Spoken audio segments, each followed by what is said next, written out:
বড় একটা ফুল তৈরি। আর সেটার জন্য কেককে 4টা টুকরো করে নিতে হবে।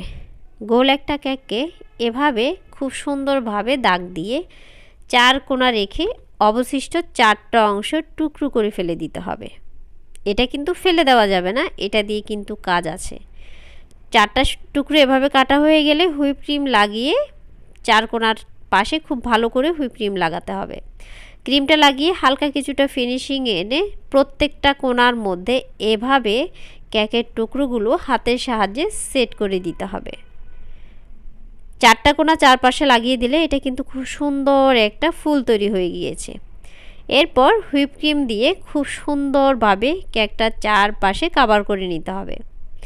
চারপাশে হুইপ ক্রিম দিয়ে কভার করা হয়ে গেলে উপরেও খুব সুন্দরভাবে ক্রিম দিয়ে খুব সুন্দরভাবে স্ক্র্যাপার অথবা একটা মোটা কাগজের সাহায্যে ফিনিশিং আনতে হবে।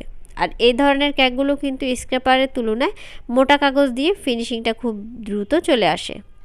উপরের অংশ সেম প্রসেসেই হচ্ছে ফিনিশিং এনে ছোট ছোট কয়েকটা চেরি ফুল দিয়ে পাতা দিয়ে কয়েকটা ঢালপালা দিয়ে দিলেই কিন্তু আপনারা সিম্পলের মধ্যে এই সুন্দর কেকটা ডেকোরেশন করতে পারবেন। এখানে চেরি ফুলের জন্য একদম ছোট্ট একটা নজেল ব্যবহার করা হয়েছে। আর এই নজেলটা কিন্তু যে কোনো বেকিং শপে গিয়ে বললেই পেয়ে যাবেন। ভিডিওটা কালেক্টেড ছিল, আপনাদের কাছে কেমন লেগেছে কমেন্ট করে জানাবেন। আর ভালো লাগলে শেয়ার করে দিবেন। সুন্দর সুন্দর ভিডিও পেতে আমার পেজে ফলো দিয়ে দিবেন।